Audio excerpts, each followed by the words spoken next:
We are in Wilmington, Delaware at Bar 13 with our artist for the Fursuiter episode, Ray, who was with us at FurTheMore 17 in Tyson's Corner, Virginia.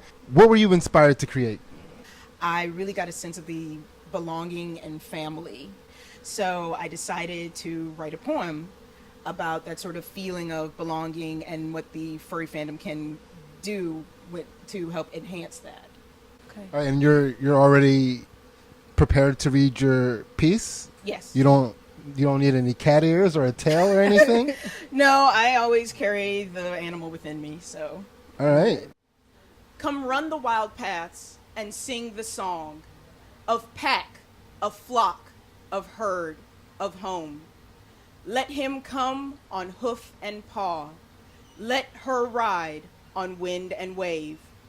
Let them transcend the confines of skin to show themselves richly arrayed in the known pelts of dun and brindle, in the rainbow-hued fantasies that walk other worlds. Come run the wild paths and revel in the joy of clouder, of troop, of colony, of family. Let him see he does not run alone. Let her feel the embrace of the kindred. Let them remember the wild paths are always waiting, and they are vast enough for more. We just heard the poem Come Run the Wild Paths by Ray. That was so powerful. Like, it evoked the time that we had at FurTheMore together, seeing the people wearing fursuits, enjoying themselves, being in their element, and feeling that joy. But then also I got real imagery of actual animals, you know, like animal spirits running around and being free. Yeah, I like that it felt like an anthem that somebody can put on while they're putting on their costume, feeling like they're about to go out to whatever is the equivalent of war for a fursuiter. That was awesome. Thank you.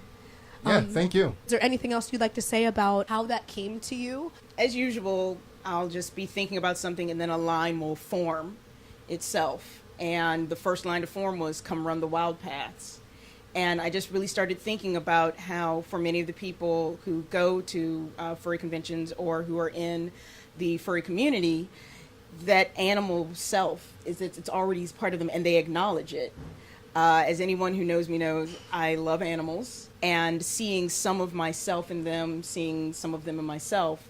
And then there are people who are brave enough to just put that on the outside. And it's one of those cases where, you know, the disguise is the true self.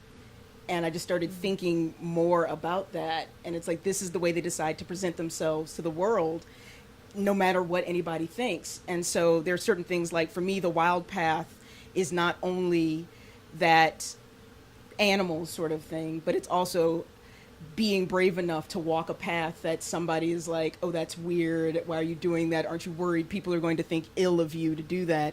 And yet you still go forward. And so then I thought about at the end when I said, they are vast enough for more. It was one of those kind of moments where I started thinking about there are people who may not think that this is for me, that this is something that I could do. And it's like, no, you can do this. There are people waiting for you to extend hand, paw, wing, claw to tell you that you can do this. And we want you to be part of us. If you are going to be accepting of us, we will be accepting of you. IndigoAngelCat and the rest of people that put together FurTheMore, I hope they love it as much as we did. So thank you. Be sure to check out practitionerstv.com so you can see the full transcript of Ray's poem. Also, find us on all social media platforms at Practitioners TV. And be sure to check out the full Fursuiters episode at Practitioners TV on YouTube. Thanks for watching.